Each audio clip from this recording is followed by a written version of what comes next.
अस्सलाम वालेकुम, मैं बिलाल मज़ारी ऐं तव्हां ॾिसी रहिया आहियो मुंहिंजो यूट्यूब चैनल बिलाल मज़ारी या मुंहिंजो फेसबुक पेज बिलाल मज़ारी। असां सां हिकिड़ो तमामु प्यारो दोस्त मिलण जे लाइ आयो आहे कराची खां सिड़जी करे।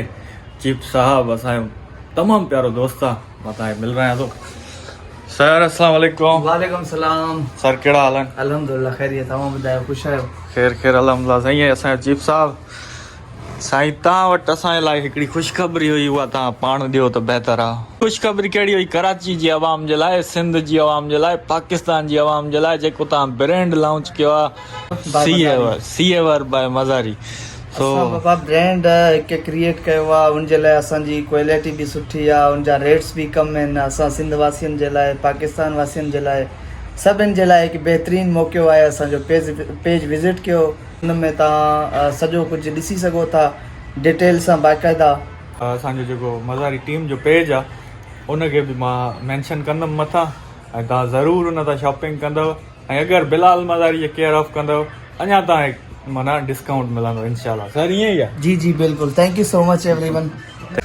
चीफ साहब, हाणे ॾियो आहे लवाल, तव्हां पंहिंजे ब्रांड जे बारे में वधीक कुझु असांखे आगाह कयो असांजी सिंध जी आवाम खे, त जीअं असांजे मज़ारी ब्रांड ते अचनि ऐं ज़रूरु उतां शॉपिंग बि कनि।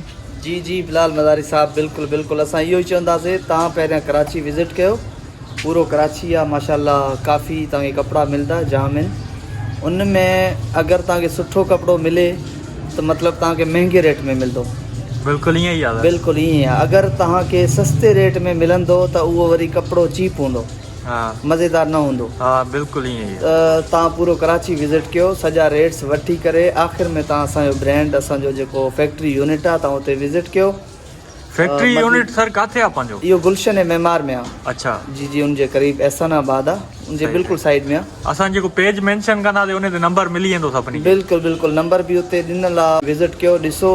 सिंध में जेके बि शॉप्स आहिनि, रिटेलर जेके या होलसेल वारा आहिनि या जेके आहिनि रीसेलर आहिनि, उन्हनि जे लाइ बि मतिलबु आहे। पसंदि न अचे तव्हां असांखे वापसि ॾियो, असां तव्हांखे पैसा वरी रिटर्न करे। पक्की ॻाल्हि आहे नी? बिल्कुलु इहो अश्योरिटी। हाणे ॿियो छा अश्योरिटी? वाह साईं, हाणे तव्हां ॿुधियूं चीफ साहब जूं ॻाल्हियूं। असांजो ब्रांड असां लॉन्च कयो आहे, असां मज़ारी टीम आहे असांजी सॼी, ऐं हुन ते कमु करे थी पई, मां बि कमु कयां थो हिननि सां गॾु।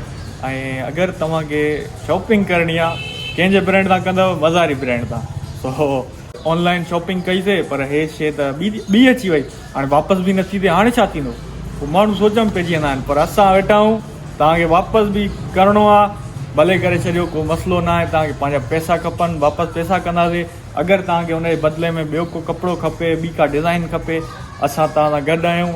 बिलाल मज़ारी तव्हां सां गॾु आहे, तव्हां टेंशन ई न वठो। ईअं नी सर? बिल्कुलु साईं।